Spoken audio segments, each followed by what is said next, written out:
Bajo Plástico, un programa de agricultura dirigido y presentado por Antonio Navarro. Buenos días y bienvenido a una nueva entrega de Bajo Plástico en las sintonías de Agroradio, Radio CEL, la emisora comarcal de la costa granadina, y Radio Berja, emisora municipal de Berja. Y como no, en las imágenes de Agrodifusión Televisión. Bueno, pues donde fluye el agua, fluye la vida. Y ustedes dirán, ¿y qué mensaje de Dios traen? No traigo ningún mensaje de Dios. Lo que sí tengo que decirles es que en el día de hoy vamos a hacer un programa especial con motivo del Día Mundial del Agua, próximo domingo, día 22 de marzo.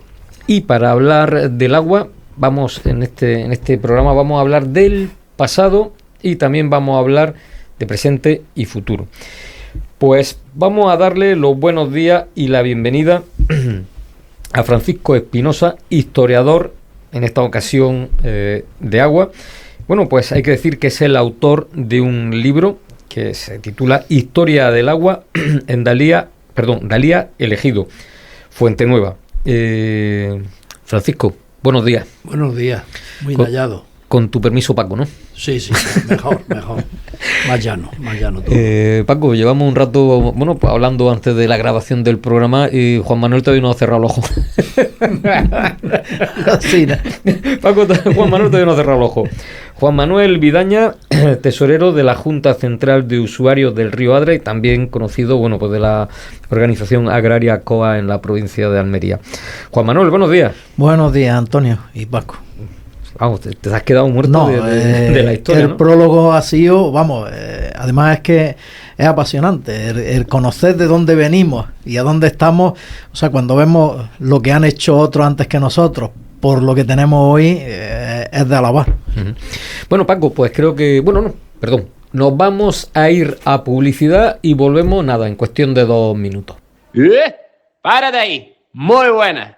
Soy Nito y hoy quiero hablarte de un secreto canario. Es el compost majorero líquido, la potencia canaria para tus cultivos.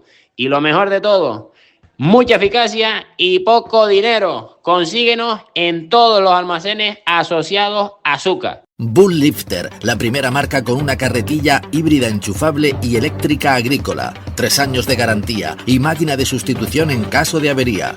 Bull Lifter, más info en el teléfono 634 546 386 o en www.bulllifter.com.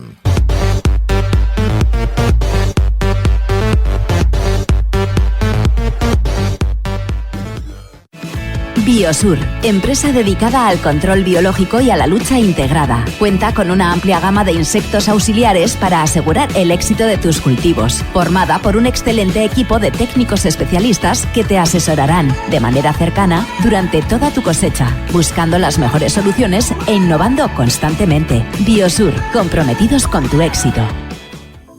Nuestra agricultura es posible por el esfuerzo de los agricultores de Almería. Campo Ejido pone a disposición de sus socios los mejores insumos para una producción sana y sostenible, al mejor precio. Somos líderes en servicios al agricultor. Nuestro semillero, con 35.000 metros cuadrados en los que producimos plantas en convencional y ecológico, con las técnicas de crianza más avanzadas. Campo Ejido, siempre al servicio del agricultor. Si yo decido cuándo cultivo, qué variedad y qué perito me asesora, ¿cómo no voy a decidir dónde llevo las joyas que cultivo? Yo decido. Agroejido.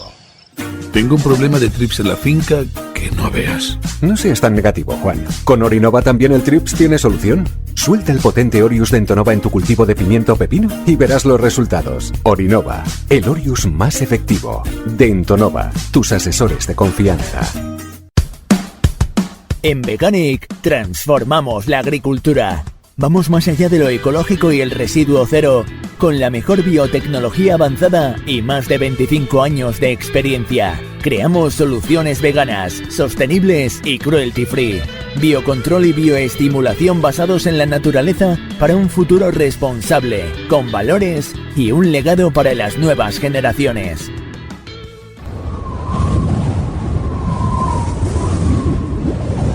Paco, ¿otra vez te levantas? Mari, que el viento va a arrancar las ventanas del invernadero. Tengo que cerrarlas ya. ¿Te suena familiar?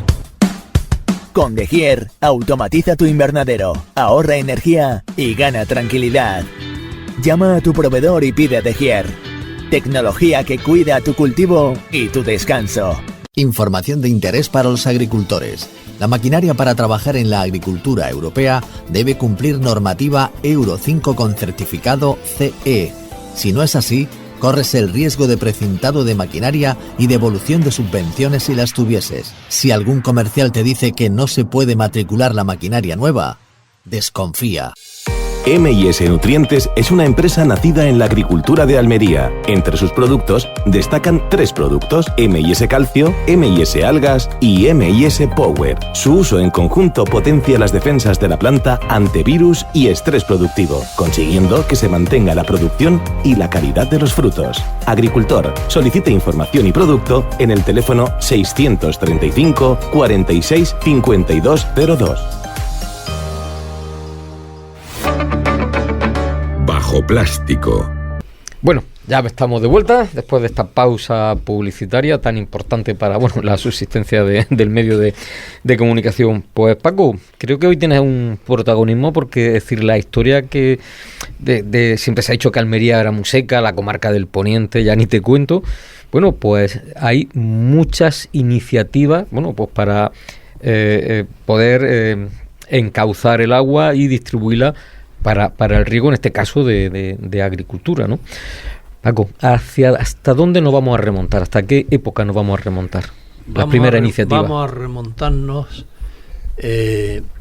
al periodo posglacial Burr, de hace 130.000 años para acá. Uh-huh.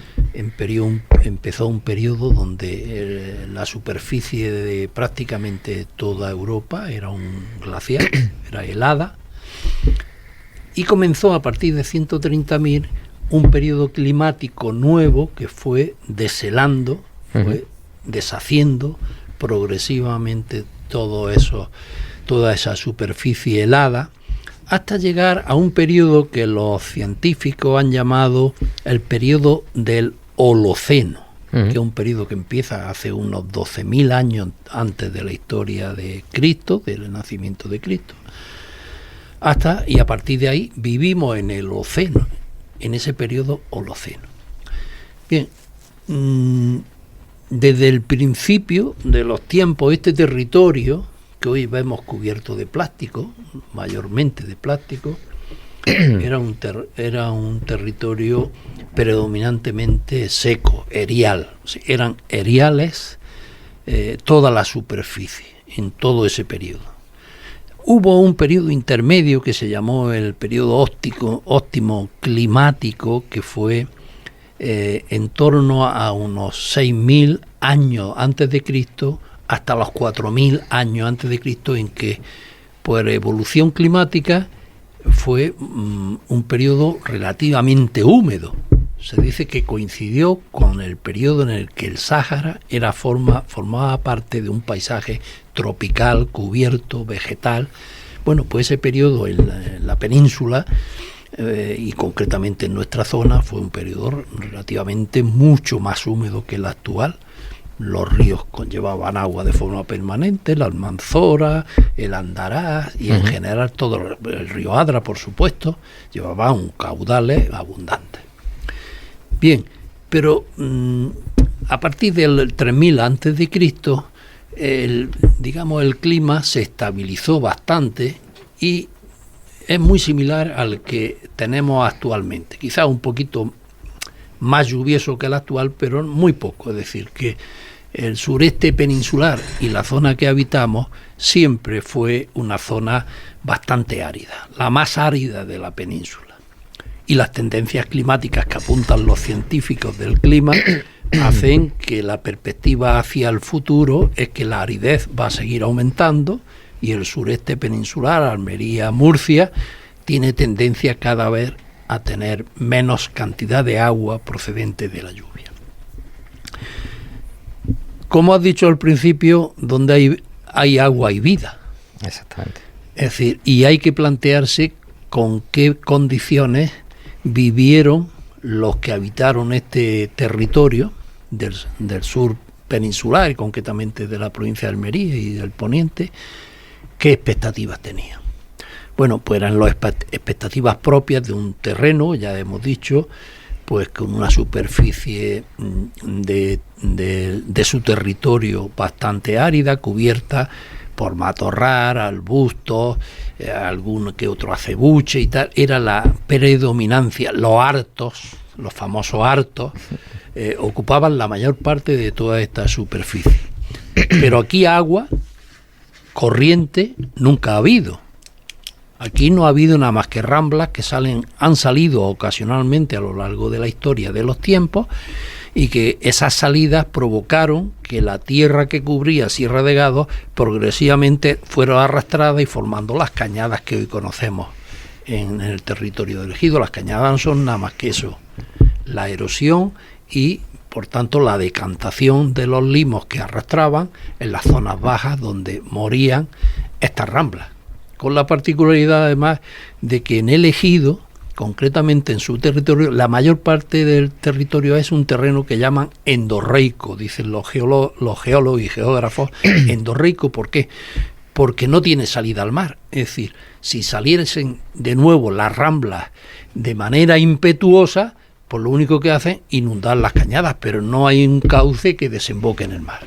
Es decir, el único que sería la rambla del Loco. Exactamente. Que eso sería la rambla que pasa por Cuatro Vientos, podría ser sí, la que nace ahí en el Toril. Ajá. Y va a parar a Valerma y desemboca en Valerma. Luego la siguiente sería la de Balanegra, etcétera. Pero que de hecho hay un nacimiento de agua allí. Sí, en la rambla del Loco. Bueno, la surgencia del acuífero que superior, Ajá, que está sobrecargado, y como no se explota porque tiene poca calidad, al final el agua tiene que salir y sale y brota. Ese nacimiento históricamente no estaba, ¿no? No. Ese nacimiento histórico era una rambla. Con el caudal que hoy tiene. Ajá. Y de manera permanente, no. No estaba. Vamos, hay otro nacimiento similar, menos cuantía, que nace del Alcor de la zona de Guardias Viejas, Los Baños, Almerimar, y que viene a desembocar ahí donde está la urbanización que se llama Ejidoví, la bordea por el norte y viene a salir ya al mar, muy próximo al cerrillo de Guardias Viejas. Eso también es histórico, que se ha ido formando por las descargas que produce ese acuífero, que no se explota suficientemente y sin embargo sí se recarga, porque los acuíferos superiores se recargan, se extrae de abajo el agua de los profundos, como no se riega, pues el superior está desbordándose y la percolación de esa agua alimentan y producen valles de borde. Bien, pero vamos aterrizando un poquito en la historia. Quiero decir, el única agua corriente quiero decir circulante, que había por cauce, era la que nacía en Sierra de Gádor, sí, en la zona de Celín, las llamadas fuentes de Celín, que esas son tan históricas y tan antiguas como la propia sierra. Hay una falla geológica ahí en la sierra que hace que broten precisamente ahí en ese arroyo esa agua. ¿Y esas aguas qué pasaba con ellas? Pues que discurrían mientras que no había población, porque Dalía es un poblamiento curiosamente posterior al Ejido, no digamos Ejido, a Murgi. La Murgi romana era mucho anterior a la fundación de Dalía, de las Taas de Dalía y todo esto.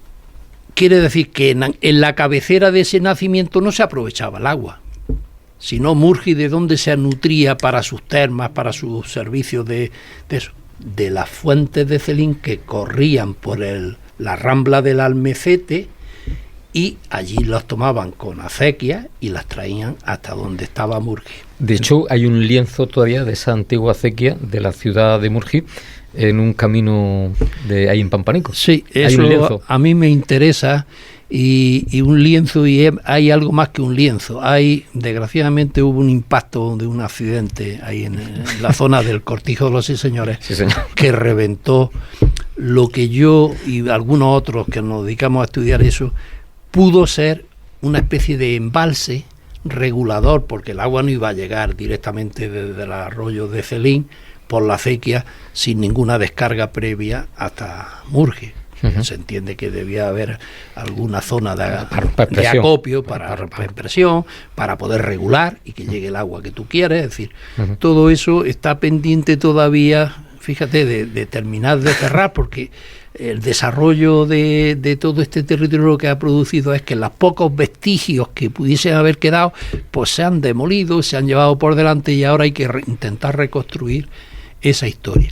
Lo que quiero decir es que el arroyo de Celín, el agua de ese arroyo estuvo corriendo hacia el campo de manera natural o conducida a través de acequias, a través de la Rambla Almecete, por la zona del Bujo, y ahí en la zona del Bujo, por debajo, por la zona que decimos del Cortijo de los Seis Señores, pues ya se conducía bien hacia Murgi o bien hacia la Cañada de Onayas, que era su salida natural. Es decir, si el arroyo lo deja que discurra por su cauce natural, al final donde llega a la Cañada de Onayas. Y allí es donde moría, se puede decir. Y ahí es donde ya pues se moría, se lo tragaba el terreno.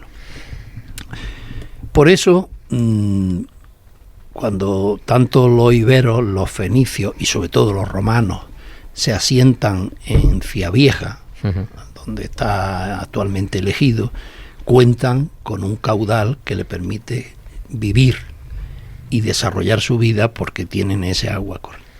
De hecho, hay vestigios de aljibes romanas todavía en pie. ¿De aljibes romanas? Sí, no, ¿dónde está? No, hay aljibes musulmanas. Ah, musulmanas, perdón. Musulmanas. Aljibes romanas no. Todavía no hemos dado, que puede haber, evidentemente, puede haber alguna por ahí sumergida debajo del terreno. Porque la aljibe que hay en el 30 es también musulmana, ¿no? Esas no son aljibes, son tumbas. Esas dos cosas, restos que hay ahí, pues es que la gente ha asimilado con dos aljibes cuando realmente son dos tumbas que reúnen, vamos, eran múltiples porque no eran tumbas unipersonales, eran varias, pero bueno, eran un complejito donde había tumbas, porque las tumbas se hacían normalmente, los romanos las hacían en la entrada de los pueblos, en este caso por ahí pasaba la vía romana que venía desde Urci, Almería, por Turariana, Roqueta y llegaba a Murgi. Bueno, pues antes de llegar a la población normalmente localizaban sus cementerios y la cabecera de Santo Domingo y toda esa zona se supone que era uno de los cementerios principales que pudo tener la ciudad de Murgi. Pues yo pensando que eran aljibes, digo, mira esta gente, ¿cómo pensaban ya en el agua? Pues no, era otra cosa precisamente.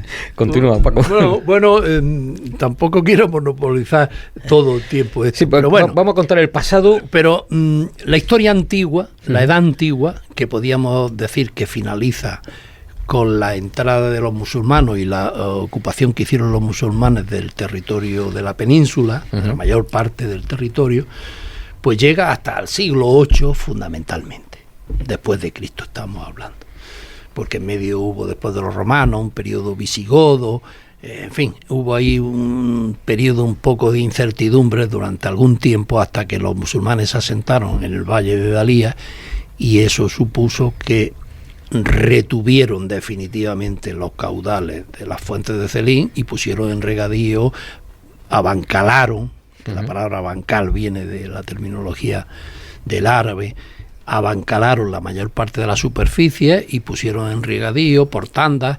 Ese agua se destinó fundamentalmente ese, y solamente los excedentes discurrieron luego hacia el campo por el mismo cauce anterior. Los musulmanes crearon una acequia, que es la acequia del campo. Los musulmanes tenían dos ramales grandes, dos ramales que envolvían lo que actualmente conocemos el núcleo de Dalía, uno por el cerro del Aljandar y otro por el lado contrario, que era por la zona del Almecete, bajaba, Olva, que así era como se llamaba ese paraje, y daba continuidad a la acequia del campo. ¿Por qué? Porque los musulmanes no eran muy partidarios del cultivo de secano. A ellos les gustaba fundamentalmente y potenciar mucho el cultivo de regadío. El secano no era un cultivo que ellos desarrollaran ni que apreciaran mucho. De hecho, en Sierra Nevada, con la cultura musulmana hizo mucha estrategia del agua con las acequias de careo, que siguen estando en la actualidad, estando en la actualidad, que es las cotas altas de las cabeceras, hacer una especie de zigzag. Exactamente, que lo que van haciendo es que ese agua va filtrando y va recargando sus fuentes. Exactamente. Esa es la técnica. Que cuando la reconquista cristiana llegaron y dijeron, vamos a hacer caso nosotros de los musulmanes, anda hombre, vamos a nosotros a hacer esto, y tuvieron que retomar a la carrera porque en un año no tuvieron agua, pasaron sequía. Sí. Bueno, pues crearon la acequia del campo porque aunque no le hacían mucho trato al secano, sí tenían que cultivar el cereal. Y eso era mejor si en las cañadas se regaban y se garantizaba el cultivo del cereal para sacar la harina y toda la producción correspondiente. Cuando vamos a dar un saltito, porque si no nos salimos de aquí, vamos justo de tiempo. Vamos a dar un salto. Vamos a dar un salto y nos vamos a ir ya a finales del siglo XVI, a 1570, cuando se produce la guerra de moriscos cristianos, la expulsión de los moriscos y, por tanto, la despoblación de población musulmana, prácticamente todo el municipio de Dalía, como el resto de la comarca de la Alpujarra, etcétera. Y eso se cubrió con un repoblamiento. Se trajeron familias, 140 se calcularon para el municipio de Dalía, que venían a reemplazar a los que habían salido expulsados, que junto con los cristianos viejos que habían convivido con los moriscos mucho tiempo, de hecho un antepasado mío, en el trabajo, en el estudio que hizo Pedro Ponce, recientemente fallecido por cierto, que hizo un importante trabajo de transcripción del libro de Apeos, es decir, el libro en el que adjudicaba, en tiempo de Felipe II, fueron adjudicando a fulano 3 suertes, a mengano 2 suertes, en función de las situaciones familiares y de otras implicaciones que hubiera habido y con chaveos. Hay que suponer. Bueno, quiero decir que entre los cristianos viejos, cuando hicieron ese repartimiento, se decía que había varias familias que seguían existiendo en Dalía, y uno de ellos era un Juan Gaitán.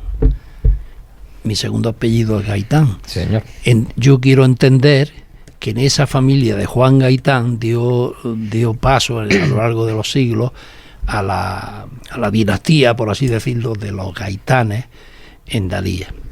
Bien, al ser ya población de repoblación traída de distintos puntos, pues ya se tomaron buena parte de los usos y costumbres que tenían los musulmanes a efectos de conservar el regadío, incluso lo aumentaron ese regadío y suscitó en el siglo XVIII muchas tensiones en Dalía, porque los que habían sido adjudicatarios de las suertes fueron creciendo a costa de los secanos envolventes e hicieron un aumento, por eso se llamaba los aumentados, y esos aumentados dio lugar a un conflicto en la población de Dalía, que dio lugar a un concejo abierto que se encargara a una pareja de personas solventes de la época, buenos agricultores, serios, que hicieran un estudio de la posibilidad de aumentar el regadío con las fuentes a esos aumentados. Y también desarrollaron más el secano, porque ahí entre los repobladores sí hubo familias que conocían y venían de tierras donde el secano se apreciaba, el cultivo del cereal, en fin, la ganadería también, que fue lo que ocupó la mayor parte de la Edad Media del campo de Dalía, hoy elegido, estuvo dedicado al regadío de las cañadas. Cada 4 años le tocaba una cañada, es decir, era un por turno. El agua se utilizaba en Dalía, pero al llegar, creo que era el mes de febrero, se hacía un riego por cañada, y que se cambiaba cada 4 años. Ahí tenemos la cañada de Onaya, la de Cabriles, la de Ujíjar y la zona de la Balsa del Sapo, todo eso. Y pusieron en explotación todos esos turnos de regadío de invierno, y sobre todo se fomentó mucho la ganadería. El campo de Dalía fue afamado y muy reconocido por los poderes real haciendo concesiones para la explotación de ganado. Y familias de pastores tradicionales, como los Herrada y como los... hay médicos, no, ya me acordaré. Bueno, médicos también, ¿no? El campo de Dalía, esto es que lo trato en otro libro, que habla de la desamortización. En 1740, todos los terrenos que eran de Ejido, actuales de que ocupa el municipio de Ejido, prácticamente todos eran de la realeza, eran del rey, eran realengos y baldíos, que así se llamaba en la terminología de la época. Los terrenos eran baldíos y realengos, con lo cual disponía el poder real, a través del Reino de Granada, disponía y lo hacía concesiones a los distintos conventos de Granada para utilizar los turnos de pastoreo, las concesiones, etcétera. Pero el municipio, el concejo, que se llamaba entonces de Dalía, decidió en el año 1740 hacerle una propuesta de compra de todos esos regadíos, todos esos baldíos y realengos a la realeza. Y se perfeccionó una compra que el ayuntamiento, el concejo, tuvo que reunir dinero de diversos sitios para cubrir la compra de todo el campo, y a partir de ahí ya fue municipal, ya eran terrenos municipales. En ese otro libro de desamortización cuento yo que buena parte de esos terrenos fueron ocupados y legalizados esas ocupaciones con el paso del tiempo. Es decir, se hacía a lo mejor una concesión por puestos. Los puestos eran de ganado, puesto Rubio, puesto tal. Todos los nombres de los puestos hacían referencia a un paraje donde se había dado un permiso para poner un corral de ganado, y todos los terrenos del entorno para el pastoreo. Se lo hacían una concesión. ¿Qué pasaba? Que con el paso del tiempo no solamente tenía el puesto, sino que se acotaba el terreno, y esto ya lo labraba, empezaba a labrar y era suyo. Y así se fueron haciendo muchas de las propiedades a lo largo del siglo XVIII y XIX. Vamos al agua. Vamos a centrarnos en el agua. ¿Cuándo empieza ya a haber obras hidráulicas en la comarca o proyectos que de eso hay lo más grande, ¿no, Paco? Bueno, la lucha por la búsqueda del agua es tan consustancial como la lucha por la vida. Entonces, si no hay agua circulante porque no hay río y tal, hay que intentar traer agua si queremos desarrollar el campo, que es un erial, que es un terreno baldío, que no se puede cultivar. Entonces, esa idea motriz, ya, fíjate, cuando hacen el repartimiento a los nuevos pobladores, en las capitulaciones que se hacían a la hora de hacerle la concesión de un lote, una suerte, le establecían una serie de condiciones, el poder real, la realeza, y entre esas condiciones estaba que deberían los adjudicatarios de toda esa suerte de buscar la manera de acrecentar el agua disponible. Si habéis visitado alguna vez o habéis pasado por allí, hay en Dalía, en Celín concretamente, cerca del baño de la Reina, que son unos baños musulmanes, hay un pequeño resto de una pantaneta, un pantano, el pantano de la Reina, el pantano de la Reina, que estuvo muy mal calculado porque la primera riada que vino se llevó todos los estribos por abajo y ya quedaba nada más que la corona por arriba, enlazando el terreno de un lado y otro. Bueno, ¿para qué se construyó el pantano de la Reina? ¿Y cuándo se construyó? Ahí hay disputa del cuándo. Lo que sí parece claro que debió de ser en el siglo XVIII, después de 1754. ¿Y por qué digo después de 1754? Porque el Marqués de la Ensenada hizo un catastro, el primer catastro íntegro que se hizo municipio a municipio en toda España, con fines fiscales, estaba claro. Se hizo el de Dalía, y en 1754, cuando se cerró el catastro de Ensenada en Dalía, no se menciona la existencia. Si hubiese existido entonces, se habría mencionado, porque era una obra importante para aquella época que pretendía en principio retener el agua, lo que hace la pantaneta en Celín, retener el agua allí en momentos de acrecida importantes para luego sacarla por una acequia y traerla, se supone, a regar el campo. Ese podría considerarse el primer intento. pero intentos serios y hechos por personas muy atrevidas y muy osadas. El primero que yo menciono en el libro es el de Diego Madolell, que era un personaje provincial, muy avanzado para su época, muy convencido de que había que acometer proyectos de riesgo, y pensó que traer el agua desde el Benina, desde arriba, el río Benina, a la altura donde actualmente está el pantano, más o menos, coger el agua sobrante que traía el cauce del Benina y hacer un canal, una acequia, se entiende, que bajara y pasara por el municipio de Berja, Dalías, Feliz y hasta Roquetas. Y planteó un proyecto que sometió a todos los ayuntamientos de la época, estamos hablando de 1824. Hizo una solicitud a los municipios para que le facilitaran todos los trámites, que participaran con distintas maneras, y se le aprueba esa concesión por parte del Ministerio de Fomento de construir ese canal.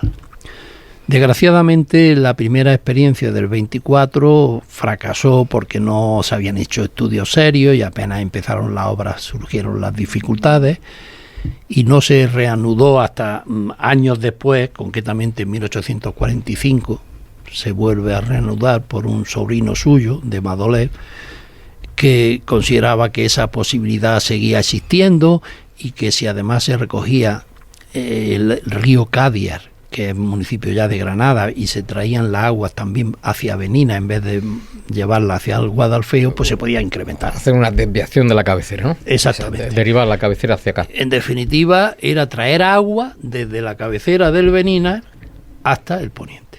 Ese es el primer gran proyecto. Desgraciadamente fracasa primero porque los estudios técnicos son muy deficientes y por tanto las primeras dificultades de tipo geológico y técnico hacen que muchas de las previsiones no salgan. Segundo, no había financiación suficiente, se habían hecho cálculos un poco en expectativas de difícil realización. El caso es que fracasan y desgraciadamente fracasa, pero debemos de tener en cuenta una cosa.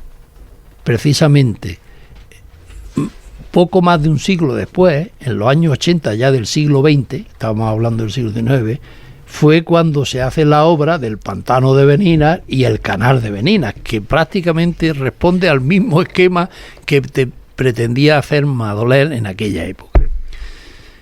El siguiente paso es, en vez de tomar el agua a la cabecera, lo vamos a coger agua subalba a la altura baja ya del río, ya entrando en Adra, en la zona de, ¿cómo se llama el pueblo? La Alquería. La Alquería, Río Chico. Exactamente. Por encima de la Alquería hay un primer proyecto que plantea coger el agua, hacer unos pozos enormes, hacer una especie de represa y traer el agua mediante un canal que llamaron el canal de Mediodía, se llamó a efectos de la concesión que concedió Amadeo I, y empezó a tramitar ese proyecto, pero de nuevo fracasa. ¿Se llegó a ejecutar algo de obra de este? Nah. Del Madolell sí hubo unos lienzos. Sí. Bueno, del Diego Madolell quedan algunos restos adosados allí en la sierra, bajando de Benina, que todavía se pueden observar. Cuando se va por esa carretera, si uno se fija bien, verá, porque hicieron unos 10 kilómetros de los 60 que estaban proyectados. Así que algo quedó. Pero de del Mediodía no se va a hacer nada. Se harían algunos tanteos, pero no se... Y caducó la concesión. Hasta que ya años después, en 1887, un industrial malagueño que tenía intereses en la industria del plomo en Adra, que era de nombre Tomás Heredia Grun, retoma el asunto de ese proyecto que no se llegó a ejecutar y lo reactiva y se pone en marcha, y efectivamente, aunque tiene un límite que le dan de 200 litros por segundo la concesión, sí, le dan 200 litros por segundo, lo sacan adelante, pero el proyecto al principio se queda simplemente en aumentar los regadíos de las zonas de la Vega de Adra, para azúcar, para caña de azúcar y otros productos, remolacha y tal, pero no se extiende. Años después, ¿Pero se llega a ejecutar algo de...? Sí, se llega a ejecutar. Se alumbra el agua, se conduce, Ajá. pero no se prolonga hacia poniente, hacia el este en este caso. ¿Cuándo se hace eso? Pues cuando viene otro hombre con una visión de futuro muy grande, además fue un industrial muy reconocido y famoso, creo que era oriundo o estuvo en Canjaya, en la batalla de la uva y tal, y que tiene una calle en el Ejido muy bien concedida, que es García Espín. Ajá. García Espín fue un industrial que montó industrias de conservera, la industria conservera de Adra, Santa Isabel, la montó él. La conservera agrícola de la montó él. Santa Isabel que se la llevó la riada, ¿no? De 73. Es que estaba en la salida casi del río Adra. De hecho queda la chimenea todavía, ¿no? Sí, bueno, eso ha permanecido. Pues este García Espín, con una visión de futuro muy amplia, pensó que lo importante era ver los campos sedientos que había en el poniente, ahí en la zona de Dalía, pues entonces todavía era municipio de Dalía, y tenía que hacer llegar ese agua. Y prolongó el canal, primero por gravedad, sin elevación ninguna, hacia Balanegra, Valerma, incluso los bajos de Guardiavieja llegó el canal, regando. Pero él no se quedó ahí, sino que en los años 30 redactó a su petición, se redactó un proyecto de elevación, 50 metros del agua, que partía ahí de la zona de Balanegra, donde estaba y está la elevación, porque se conserva ahí, aunque ya no se eleva agua ahí. Elevaba 50 metros, con lo cual alcanzaba una cota, que a partir de ahí ya se podía distribuir el agua y dar regadío a unas 3.000 hectáreas, calcularon que se podían haber regado en el campo de acción de ese nuevo canal, que era el canal de San Fernando. Que pasaba por una calle importante en el Ejido, como es la calle de San Isidro.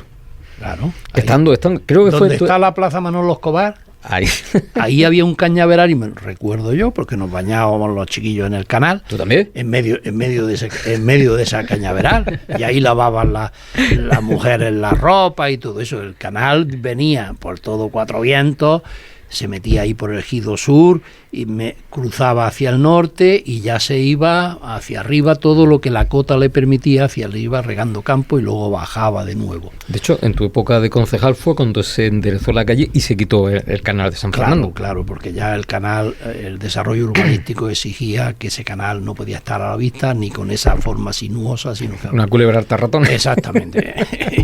y bueno, pero hemos saltado un trámite anterior, que ahora iremos a la Fuente Nueva. Ahora volveremos a la Fuente Nueva, pero el canal de San Fernando, en los años 30 ya del siglo pasado, el siglo XX, en el año 34 se inaugura ya la elevación y la distribución de agua por todo el poniente. De hecho, una curiosidad en relación al canal de San Fernando: cuando en el Ejido se quita la Nacional 340 y se construye el bulevar del Ejido, como se hay que hacer unas canalizaciones para las aguas pluviales, se hace una zanja bastante grande por las dimensiones de las conducciones que hay que montar, y me he quedado muy sorprendido el montón de acequias que cruzaban la Nacional 340, que creo que venían de ese canal de San Fernando para regar todas las cañadas hacia abajo. No solamente el canal San Fernando, como hemos dicho antes,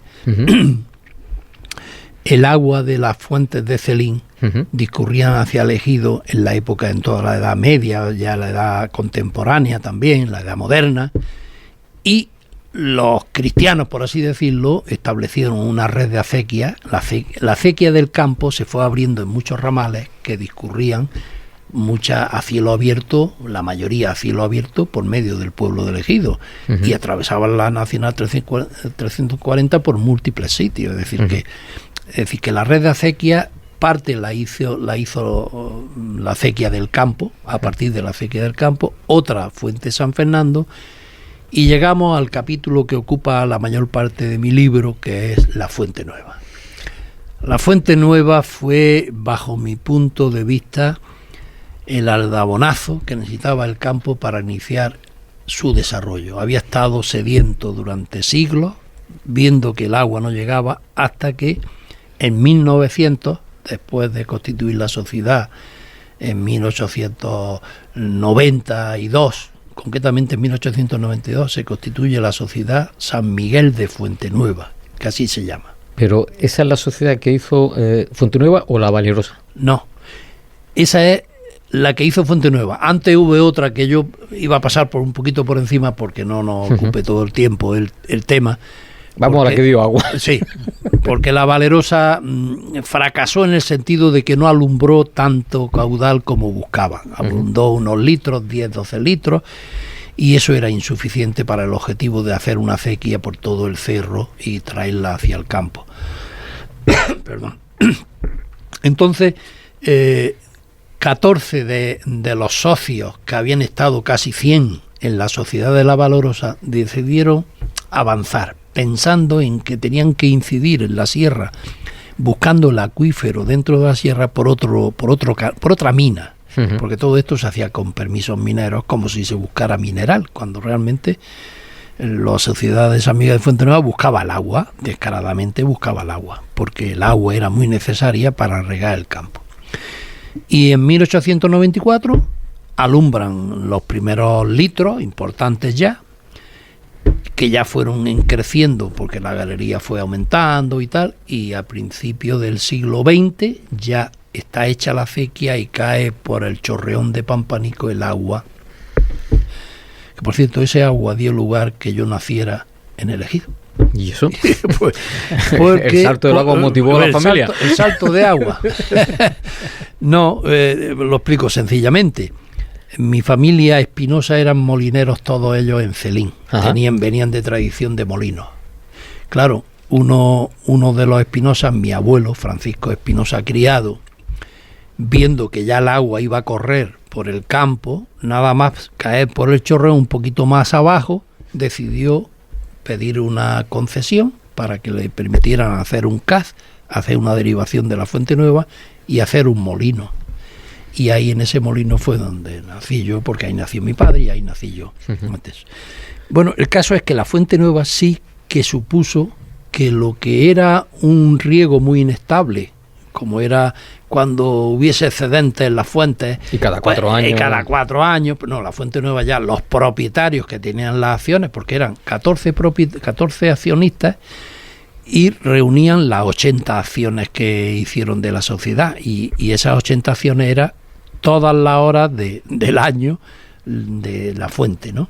Y fue lo que permitió implantar sobre todo el parral en toda la zona Pampanico de Fuentenueva, que dio lugar a una denominación de un paraje, un lugar y una barriada de Fuentenueva, etc.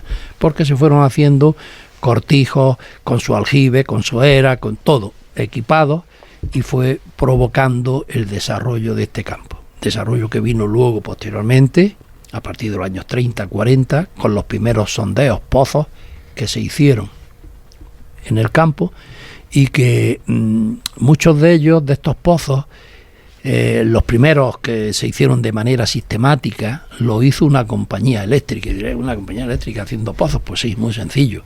La compañía eléctrica Fuerzas Electromotrices Valle de Lecrín trajo una red de alta desde Santa Fe de Mondújar, donde había una estación, una subestación importante, trajo una red con línea eléctrica de potencia hasta el poniente, hasta la zona del Ejido.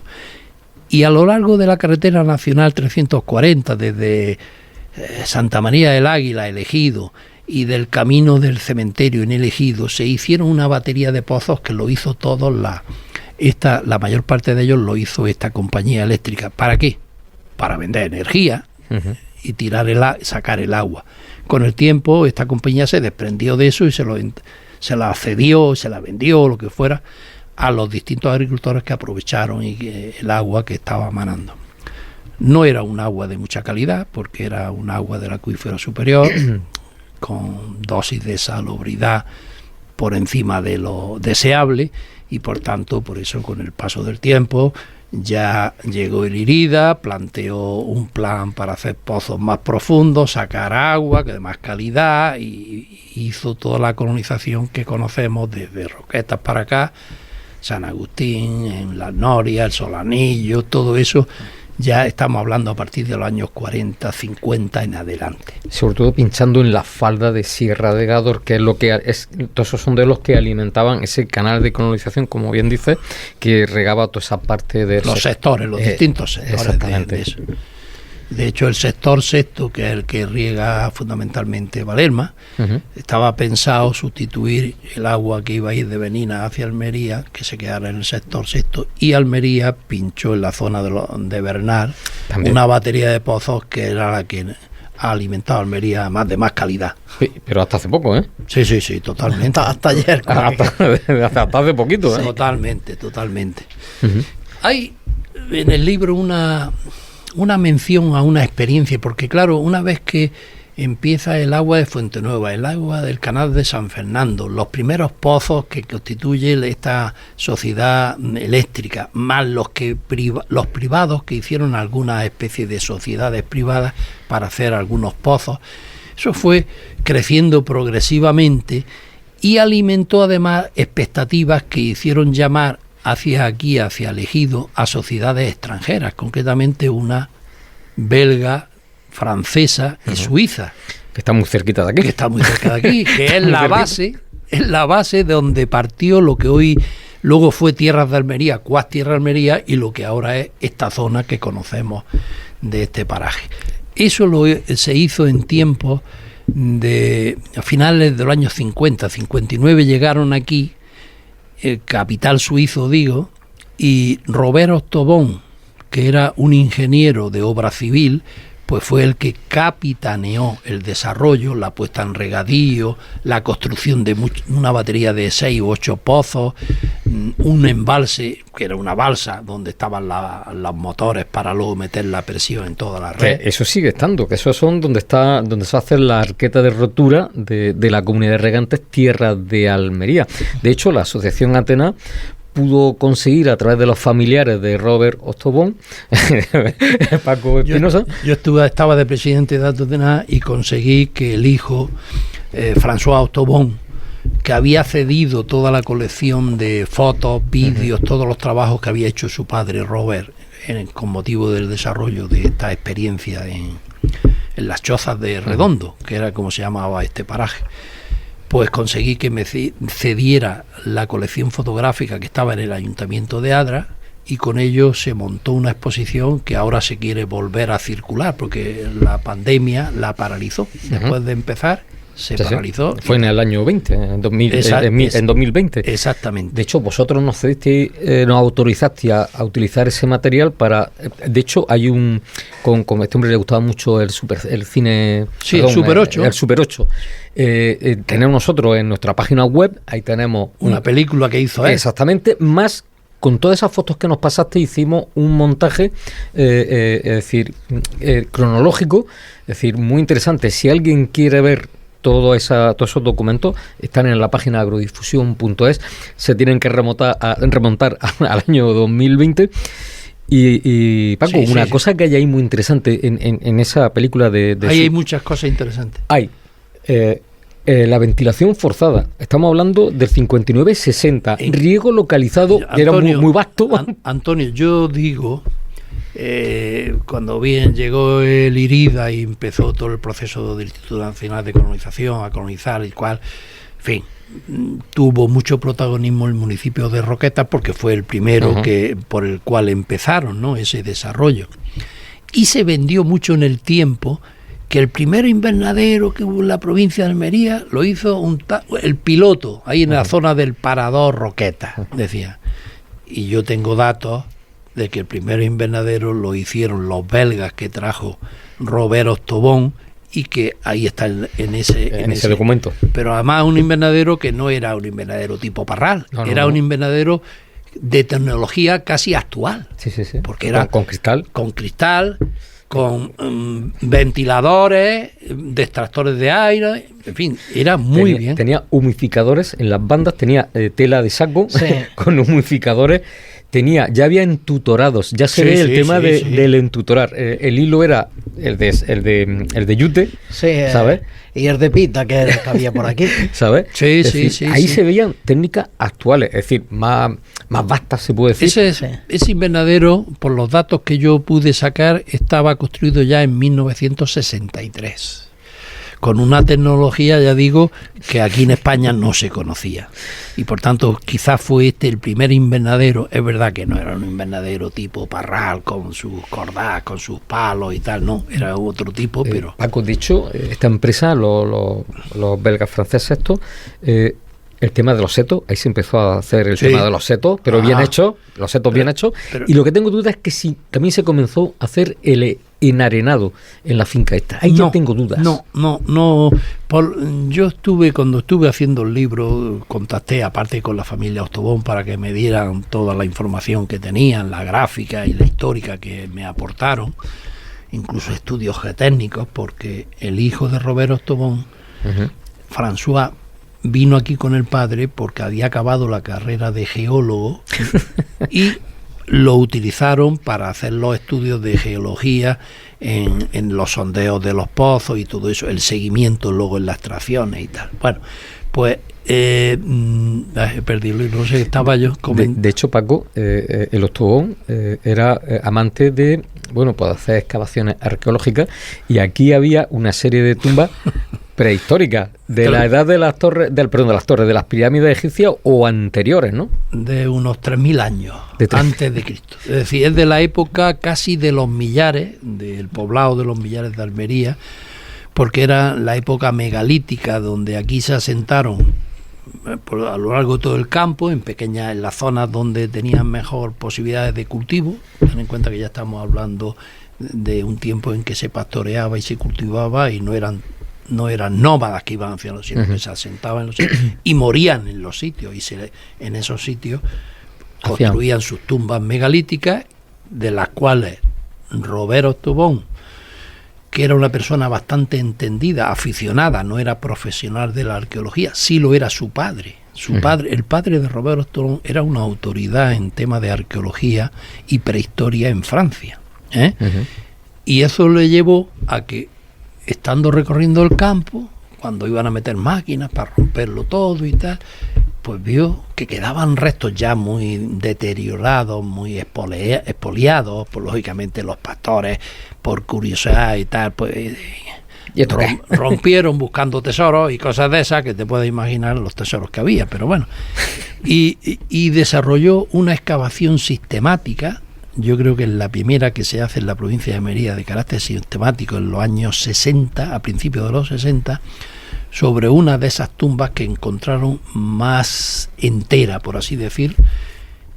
Hizo un dossier gráfico y fotográfico, sus esquemas de la excavación, que yo los dispongo y se los cedí en su momento al Ayuntamiento de Ejido, porque considero que es un documento muy interesante. Quizás fueran los primeros pobladores que hubo en este campo. Paco, una pregunta.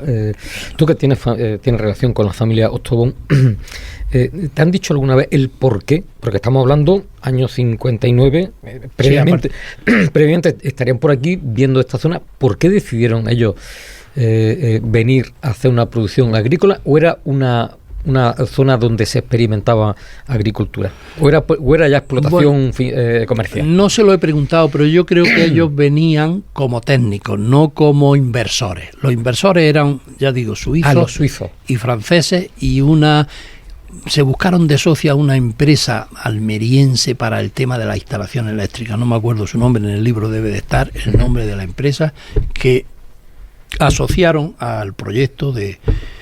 Yo creo que fueron, digamos, personas ligadas, extranjeras, que tenían mucho afán de investigar los cultivos. ¿Por qué? Porque hablando, eso es que antes he perdido el hilo ahí, yo buscando personas que hubiesen trabajado en esas fincas, pues encontré varias familias, varias personas, que todavía viven muchos de ellos, que habían trabajado con esta empresa, con los Ostobón, con sus ingenieros agrícolas, porque aparte del ingeniero de obra civil venían ingenieros de tipo agrícola.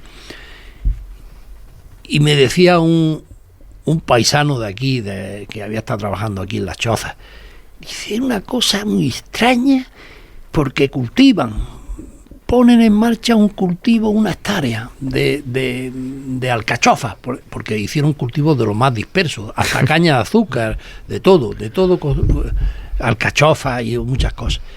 Dice, y ya que están criadas arriba y tal, un día ordenan a una máquina, ¡pum!, y se lo llevan, lo arrancan todo, sin llegar a cosechar. Mi padre estuvo trabajando ahí y él estuvo trabajando 3 meses y él nos contaba que él estuvo en una campaña para hacer un cultivo de melón, y un día que había un rocío de un par de narices dan la orden de echar caparroza, el sulfato de hierro, ¿no? Ya tú solo echas tú con humedad y fulmina el cultivo.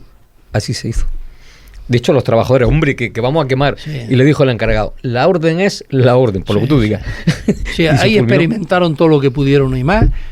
Cultivaron remolacha, que en el vídeo se ve como están recogiendo remolacha y echándola a un remorque para, se supone, lo llevaron a Adra. Todo eso sería para llevarlo, igual que la caña dulce. De hecho, Paco, en el vídeo se ve una traída de agua con unas dimensiones espectaculares, Sí. Pero vamos, como lo que yo creo que se hizo después para Tierra de Almería. Porque pensaban desarrollar 3.000 hectáreas. Es verdad que en primera fase se alcanzaba a 1/3, unas 1.000 hectáreas en lo previsto, que luego al final se quedó mucho menos, porque el proyecto fracasó. Vamos, la intención de ellos era hacer un poblado. Y de hecho hicieron una calle. Que está todavía. Está todavía. 10 o 12 viviendas que seguramente estarán ocupadas por inmigrantes actualmente y tal. Y bueno, pues no funcionó, pero arrancó una dinámica que 10 años después pues llegó un capital, la Banca Garriga, y empezó a desarrollarlo. Tierra de Almería. Y ya ahí yo me paro. Bueno, pues vamos a darle donde, como bien dice, donde fluye el agua, fluye la vida. Juan Manuel, ahora te toca a ti ya la etapa moderna, que no conocías toda la historia que nos ha contado Paco, te has quedado muy sorprendido. Pues no, a mí me ha servido para conocer muchísimo, que desconocía prácticamente pues una gran parte de todo lo que está comentando Paco, y bueno, es apasionante y bueno, es bueno saber también de dónde venimos para poder seguir y saber de que bueno, que nos creemos muchas veces que somos el ombligo del mundo, y hay mucha gente que ha remado para que esto hoy llegue a ser lo que es. Entonces es importante conocer nuestra historia y poder seguir avanzando pues en lo que nos toca ahora, los que estamos en conseguir de que esta agricultura que hemos conseguido, de que este agua que tenemos, que bueno, ya hace algunos años que nos dimos cuenta de que esto tenía fin, de que no podíamos seguir explotando este acuífero que tenemos aquí, que es la gran mina de oro que nos ha hecho florecer como agricultores, pues teníamos que empezar a buscar otras fuentes alternativas para poder preservarlo y poder esta riqueza que hemos creado que no se fume en el tiempo, porque es importante crear las cosas, pero luego hay que poner los medios para que puedan seguir funcionando y que el trabajo de otras personas no lo acabemos nosotros ahora. Juan Manuel, bueno, pues a partir de donde se ha quedado Paco, con el tema de ese inicio de esos primeros sondeos, después ya se hicieron sondeos 70, 80, 90, ya en 90 se empezó a parar el tema de sondeos. Bueno, también lo que pasa es que la presa de Benínar, que hemos hablado anteriormente, bueno, pues no ha cumplido con las expectativas que había, pues por diferentes temas. No ha dado los rendimientos estimados, ¿no? Exactamente. Bueno, pues después yo creo que fue a finales de los 90 cuando se empezó a hablar de la construcción de la desaladora, ¿no? Cuando se empezaron a hacer los primeros trámites. Sí, yo creo que por ahí en la década de los 80 ya nos damos cuenta, bueno, la gente más avanzada de la zona se empezó a dar cuenta de que estábamos extrayendo más agua de la que teníamos en el acuífero. De hecho, se declara sobreexplotado y se limita la construcción. Esto no podía, o sea, el que el agua estuviera ahí y viéramos de que era finita, pues no podía parar la expansión de esta agricultura, que hoy somos la huerta de Europa, y bueno, los invernaderos siguieron creciendo, pero bueno, a partir de ahí ya se tomó conciencia y se empezó a hacer un trabajo para no cargarnos la gallina de los huevos de oro, que era nuestro acuífero. está pues bueno, lo tenemos como lo tenemos.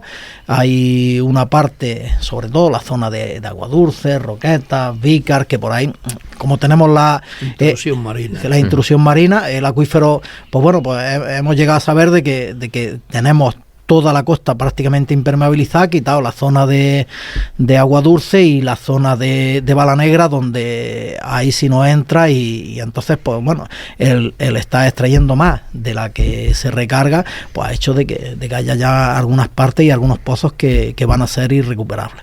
Lo que tenemos que hacer a partir de ahora es, bueno, pues vamos a dejar de extraer del acuífero y vamos a traer otras fuentes alternativas. Aquí, como fuentes alternativas, tenemos la mar. La pena es que la construcción de desaladoras pues vaya tan lenta, y no se entiende muchas veces por qué se nos pone ese parapeto. Eso iba a decir que que actualmente pues los sondeos están limitados. Sí. Tenemos el aporte de lo que se puede traer de la presa de Beninar. Tenemos ya la puesta en marcha de los EDAR. El de Roquetas ya está funcionando. Sí. En breve va a entrar el del Ejido. Adra, no sé cómo lleváis Adra. Bueno, pues Adra, hemos hecho el proyecto, hemos hecho la solicitud del plan Parra para que se nos construya, y esperamos que en un par de años podamos tener también ese recurso. En Adra, pues bueno, empezamos un poco después. En Adra es realmente nuestro acuífero. Cuando aquí se declarara sobreexplotado, la zona de Adra, muchas veces no se entendía, pues allí se podía seguir todavía construyendo, porque aquel acuífero pues tenía otros recursos que no se consideraba que en aquel momento estuviera. Hoy ya estamos no a lo mejor con tanta repercusión como en el Poniente, porque bueno, nuestro acuífero es muy particular, es prácticamente el río, y bueno, pues ahora con estas lluvias que hemos tenido este año, con los 20 hectómetros que tenemos en Beninar, pues se está empezando a recuperar. Esto no quiere decir, hemos estado pasando hasta ayer, y mucha gente se cree ya arrancamos el motor y no. Entonces tenemos que seguir trabajando. Desde allí, la Junta Central, tenemos verdadera conciencia que tenemos que empezar a preservar nuestro acuífero. Está también en mal estado según el último plan hidrológico, y en el siguiente pues va a seguir así.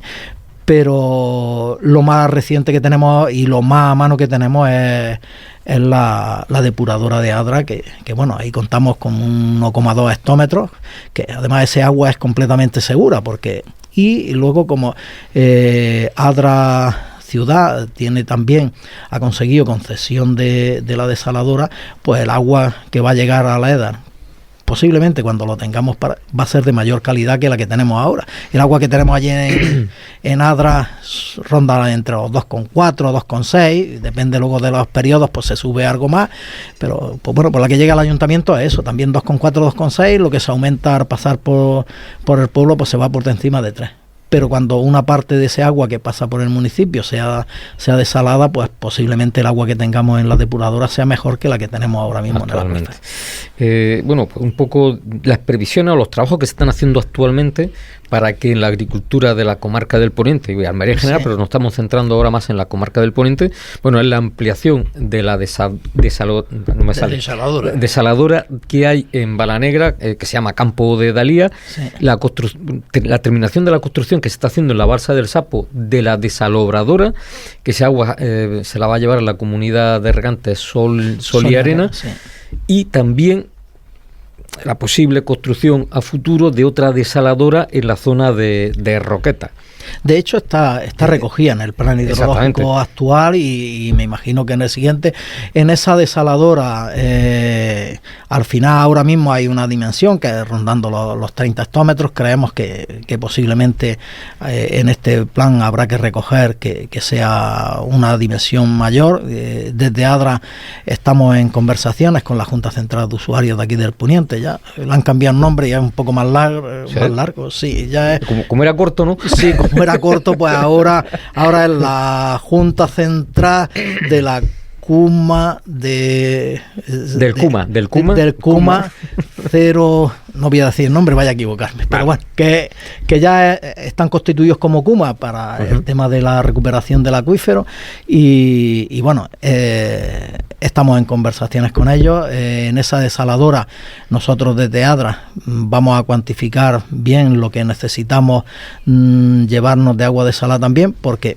hemos hecho varios intentos de poder hacer allí una desaladora para nosotros y los números no nos dan. Cuando haces una desaladora por debajo de los 20 hectómetros no es rentable. Una repercusión muy alta. Sí. Entonces no es rentable y entonces pues bueno, la solución va a ser de esta que se haga en la zona de agua dulce, de Roquetas, pues nosotros contribuir con los costes que tengamos que contribuir y en vez de traernos de aquella, pues llegaremos a un acuerdo con el Poniente para llevárnoslos de esta de Valerma y aquella pues que se quede por aquella zona. Yo creo que en eso no va a haber ningún problema y lo tenemos más o menos hablado. Entonces la zona de Adra queremos que nos llegue, el primer recurso que nos va a llegar alternativo va a ser el agua regenerada.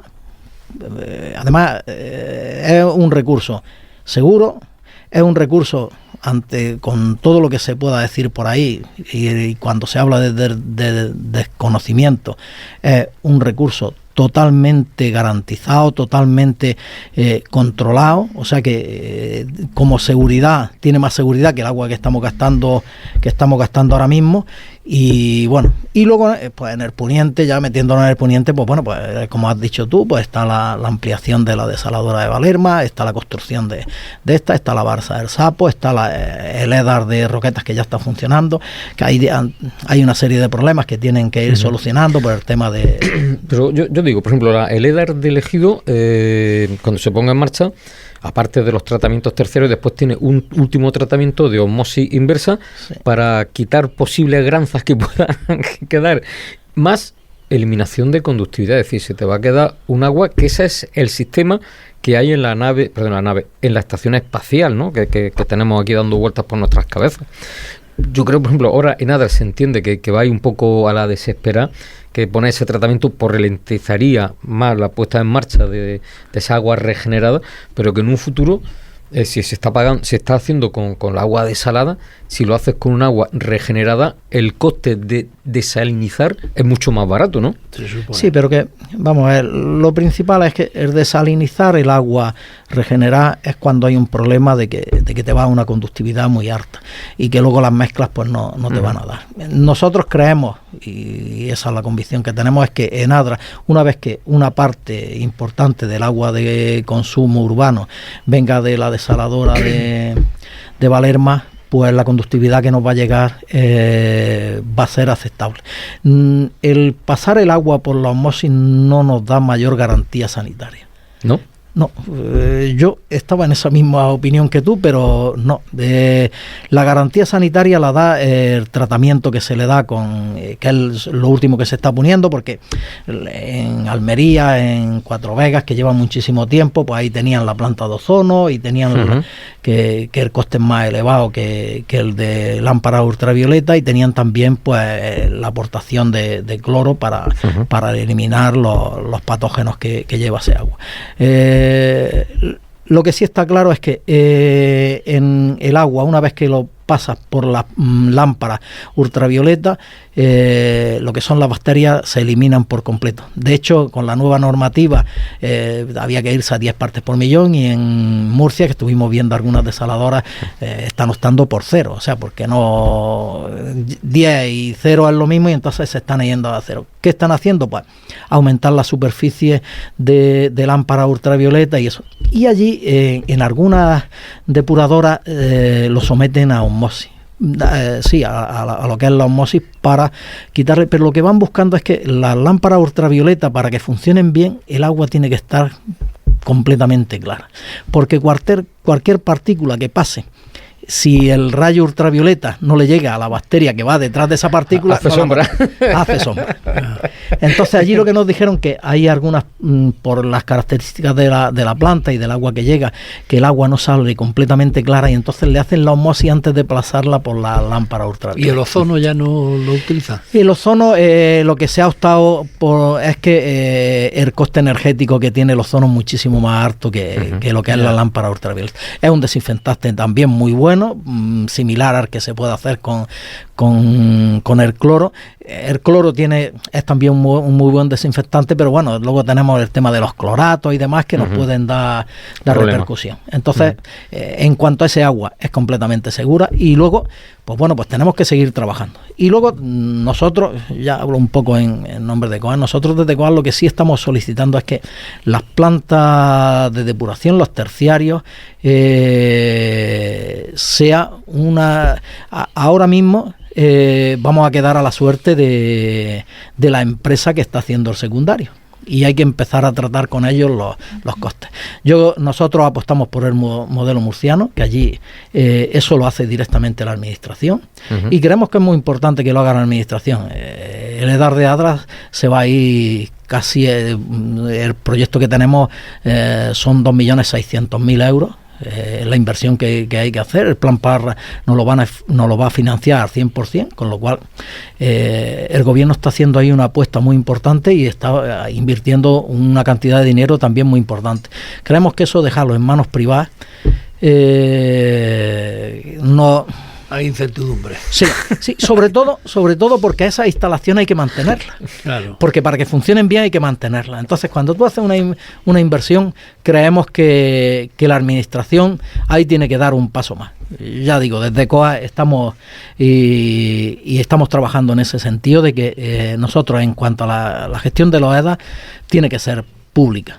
Y el precio tiene que ser también un precio que sea público y que sea asequible. Nosotros en Murcia el terciario lo cogen a coste cero a salida de depuración. Nosotros no nos negamos a pagar una parte del terciario, creemos que es un recurso que tenemos ahí y para que se haga bien hecho. Y sí, o sea, eso no nos negamos. Pero lo que sí nos negamos es que el agua del terciario de Roquetas tenga un precio, el de Ejido otro, el de Roquetas otro, porque al final, si tú tratas con la empresa y no es la administración la que dice, bueno, pues el agua de los terciarios va a tener este coste porque necesitamos recuperar esos costes de inversión que se han hecho, pues creemos que lo lógico es eso. Vamos a ver lo que conseguimos en ese sentido, pero en ese sentido estamos trabajando y estamos apostando fuerte porque eso sea así. Juan Manuel, tú que has estado en Murcia visitando temas de EDAR, ¿qué porcentaje de agua reciclada utiliza la agricultura murciana? Prácticamente el 100%. Y el que no utiliza pues va a otros usos, pero el 100% de las depuradoras de Murcia se está utilizando. Ellos, pues bueno, vienen pasándose igual que nosotros, pero ahí ha habido una apuesta más importante. Nosotros pues, ahí vamos un poco a remolque de ellos. Aquí, tenemos Cuatro Vegas, que lleva 20 y tantos años ya utilizando el agua, con sus problemas y sus no problemas, porque, claro, pues, al principio pues se paga la novata. Claro, y luego pues que a ellos pues conforme ha ido evolucionando la legislación, han ido adaptándose y han ido haciendo inversiones millonarias para cumplir con todo. Y bueno, la prueba está que nunca había un problema sanitario aquí. Aquí sí ha sido una gestión privada, ha sido la comunidad de regantes, pero no creemos que ese tampoco sea el sistema que se debe de adoptar. Creemos que el sistema debe ser público y debe ser la administración la que ha hecho una apuesta muy importante, la que ha hecho una inversión muy importante en esos terciarios, y es la que tiene que velar porque el precio que nos llega a los agricultores sea una cosa homogénea para todos y asumible, y luego la conservación de esas instalaciones pues bueno, no esté supeditada al negocio de la empresa que está en ese momento. Bueno, pues nos vamos a ir a la segunda pausa publicitaria porque al final nos hemos alargado en el programa, pero quería, en este especial Bajo Plástico con motivo del Día Mundial del Agua, bueno, pues quería traer de dónde venimos con el tema del agua ancestralmente, porque hemos hecho un repaso a todo. A partir del siglo XVIII fue cuando ya se hacen más proyectos de acometida, tema de trasvase en menor escala, pero tema de trasvase porque entonces no se hablaba de la desalación, ¿no? Es decir, hoy la desalación facilita, pero habiendo agua superficial sin tener que hacer tratamiento, para no tener que meterle un coste energético, pues siempre es mejor, siempre y cuando haya cuencas limítrofes que podamos hacer esa traída del agua. Bueno, pues nos vamos a la pausa publicitaria y volvemos en 2 minutos ya para hacer la despedida. Párate ahí. Muy buena. Soy Nito y hoy quiero hablarte de un secreto canario. Es el compost majorero líquido, la potencia canaria para tus cultivos. Y lo mejor de todo, mucha eficacia y poco dinero. Consíguenos en todos los almacenes asociados a Azúcar. Bull Lifter, la primera marca con una carretilla híbrida enchufable y eléctrica agrícola. 3 años de garantía y máquina de sustitución en caso de avería. Bull Lifter, más info en el teléfono 634-546-386 o en www.bulllifter.com.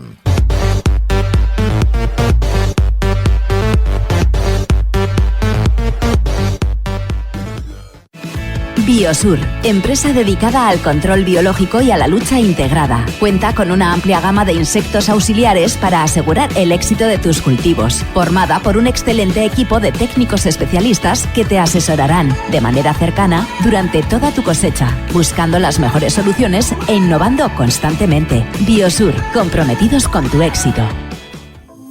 Nuestra agricultura es posible por el esfuerzo de los agricultores de Almería. Campo Ejido pone a disposición de sus socios los mejores insumos para una producción sana y sostenible, al mejor precio. Somos líderes en servicios al agricultor. Nuestro semillero, con 35.000 metros cuadrados en los que producimos plantas en convencional y ecológico, con las técnicas de crianza más avanzadas. Campo Ejido, siempre al servicio del agricultor. Si yo decido cuándo cultivo, qué variedad y qué perito me asesora, ¿cómo no voy a decidir dónde llevo las joyas que cultivo? Yo decido. Agroejido. Tengo un problema de trips en la finca que no veas. No seas tan negativo, Juan. Con Orinova también el trips tiene solución. Suelta el potente Orius Dentonova en tu cultivo de pimiento o pepino y verás los resultados. Orinova, el Orius más efectivo. Dentonova, tus asesores de confianza. En Veganic transformamos la agricultura. Vamos más allá de lo ecológico y el residuo cero, con la mejor biotecnología avanzada y más de 25 años de experiencia. Creamos soluciones veganas, sostenibles y cruelty free. Biocontrol y bioestimulación basados en la naturaleza para un futuro responsable, con valores y un legado para las nuevas generaciones.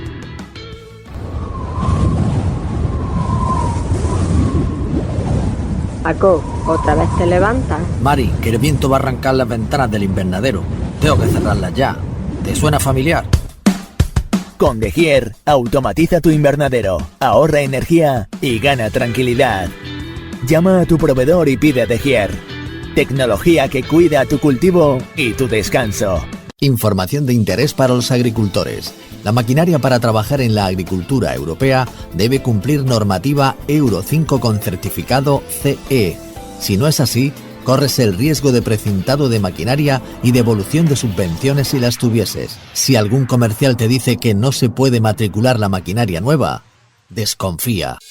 M&S Nutrientes es una empresa nacida en la agricultura de Almería. Entre sus productos destacan 3 productos: M&S Calcio, M&S Algas y M&S Power. Su uso en conjunto potencia las defensas de la planta ante virus y estrés productivo, consiguiendo que se mantenga la producción y la calidad de los frutos. Agricultor, solicite información y producto en el teléfono 635 46 5202. Bajo Plástico, con Antonio Navarro. Bueno, ya ha pasado esos 2 minutos de publicidad. Bueno, quien dice 2, dice 3. Tampoco vamos a llevarlo ahí con el cronómetro. Pues como bien dice este eslogan de donde fluye el agua, fluye la vida, pues esta historia que le hemos contado en este programa del agua, que básicamente se hicieron proyectos anteriores, pero a partir del siglo XVIII. Bueno, pues en la actualidad estamos hablando de que ese tema de agua pues han generado que en la provincia de Almería se muevan más de 3.500 millones de euros del sector agrícola. Luego podemos hablar del turismo, que no sé si es más o si es menos. No es una materia que controle. Pero el agua al final, aquí en el Ejido había un eslogan que decía el agua es vida, si no recuerdo mal, ¿no? Más o menos. Sí. Más o menos era así, ¿no? Es decir, fíjese si no es importante el tema de tener agua disponible y en zonas, pues no sé, zonas del norte, que el agua allí como se dice, lo tienes por castigo, ¿no? Sí. Todos los días te llueve. De hecho, en las ciudades del norte de España, la jardinería no tiene riego de aspersión. Es que en pleno verano siempre te cae una lluvia. Ni la agricultura se riega con lo que cae. Sin embargo, pues esta zona árida, que es el sureste, que es donde está ubicada la provincia de Almería, bueno, pues ha hecho que iniciativa privada, porque también hay que decir que ancestralmente, y lo que tú lo has estado contando, Paco, nunca ha sido la administración quien ha dicho de hacer trasvases o acometidas, siempre ha sido la iniciativa privada. Que también hay otra iniciativa privada en la provincia de Almería que se gastaron un dineral y se dieron, como se dice, un ostión morrocotudo, como es la presa de Isabel II, que ahí hicieron, y lo mismo, fue una iniciativa privada de inversores que donde ellos iban a amortizar la construcción de la presa era con la puesta en riego de esos terrenos de Campo Hermoso y demás, pues para ponerlo en cultivo. Que de hecho la red de distribución de esa presa, eso es espectacular, ¿eh? No sé si la ha hecho alguna vez. No la he visto, pero yo sí la conozco de referencia. Yo le digo la pequeña muralla china almeriense. De hecho es un sendero, ¿no? Y que empieza por debajo de la villa de Níjar, no me acuerdo el paraje. Y vas andando por el centro de esa canalización, vas viendo todo ese paisaje nijareño hasta los pies de la presa de Isabel II, que de hecho es espectacular, porque vas por esa canalización, entras en un túnel picado en la piedra, y cuando sales de ese túnel lo que ves es esa pared de piedra, es decir, la presa es digna de ir a verla y de comprender ese esfuerzo que se ha hecho la iniciativa privada. En este caso, pues se dieron un bofetón económico porque se colmató en 8 años. Pero es que es gracioso, tú estás arriba en el muro, en el dique, miras al sur y dices, madre mía, 40 metros aquí para abajo, ¿no? Mira al otro lado y dices, madre mía, 4 metros. Hasta arriba de lodo. Y porque se ha sacado tierra. De hecho, puedes llegar, si sabes entrar, puedes llegar con el coche hasta 30 metros de lo que es el dique, de lo que es la presa. Bueno, pues señores, muchas gracias por venir a aportar esta información, esta ilustración que con motivo del Día Mundial del Agua creo que había que explicar a estas generaciones, a estas nuevas generaciones, de dónde venimos y dónde estamos actualmente y hacia dónde debe de ir, pues cuidar el agua y siempre ir actuando con previsión para que no nos veamos de aquella manera, ¿no? Aquí el señor Ventura Bosomba, ¿no? Callejón Bosomba, una persona que era diplomático, y parece ser que también era amigo de Alfonso XIII, que este hombre venía aquí de vez en cuando a cazar. Es posible. Lógicamente un diplomático en esa época del último tercio del siglo XIX, era una persona muy influyente que tenía lazos de relación con aristocracia, con altas empresas, en fin, a la alta dirección del país, lógicamente tenían más acceso que tú y que yo. que yo seguro. Tú en un momento dado también tuviste un cierto poder, ¿no? No llegaba. Quiero decir que en este caso fue una suerte que hubiese una persona, una especie de mecenas, que no era un mecenas, porque buscaba su interés y tenía sus acciones que lo respaldaban, pero si no hubiera concurrido esa voluntad, a lo mejor esos 14 no habrían podido tirar de ese carro que se les planteaba delante de abrir una galería nueva de nueva planta y seguir buscando el agua en la sierra, como al final ocurrió en 1894. Y además se dice que este señor fue un poco el promotor de esa industria del cultivo de la uva en la zona de la Parra Andalía. No tengo yo la certeza total, pero sí sé que fueron en los años 70 del siglo XIX cuando llegó el cultivo y se implantó en Dalía y luego en el Ejido a partir de 1900, lógicamente. De hecho, este señor, pues, la curiosidad de esta familia tiene vínculos familiares con la Casa Real Británica y vínculos familiares con la familia Kennedy de Estados Unidos. Es decir, curioso la historia de este hombre, ¿no? Pues seguro. No la conozco en profundidad, me he centrado exclusivamente en su aportación al desarrollo, en este caso de la búsqueda y obtención del agua, y sé que también, gracias a él, pues el canal de Fuente Nueva no se quedó ahí al principio en la zona de Fuente Nueva, sino que llegó hasta las Norias, porque había una gran finca de su propiedad que había que regar. Bueno, pues Francisco Espinosa, historiador, en este caso local, de agua local, muy interesante esa investigación que ha hecho y ese libro que lo presentaste hace...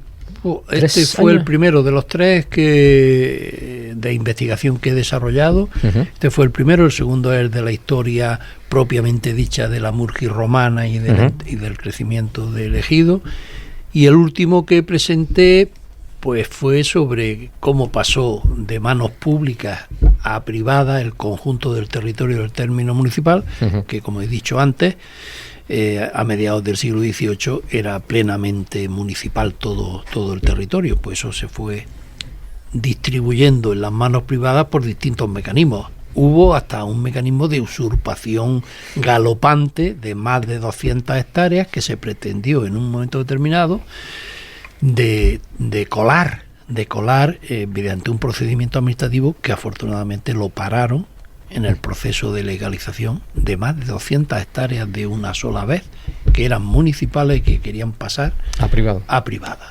Un par de familias que eran muy listas y muy hábiles. Pero se les pilló. El propio ayuntamiento fue el que se entrometió, se percató de que había un proceso en marcha tendente a la legalización de ese proceso ilegal de usurpación. Lo paralizó y a través de la Diputación se cortó de raíz.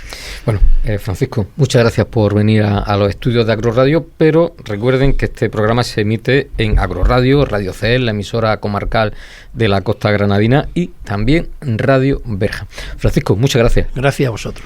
Bueno, Juan Manuel Vidaña, tesorero de la Junta Central de Usuarios del Río Adra y, como no, también perteneciente al Comité Local de Dalías Elegido de COA, y también estás en COA Almería, ¿no? Y en COA Sevilla ya también llevando la cuenca mediterránea, el área de la cuenca mediterránea. O sea que...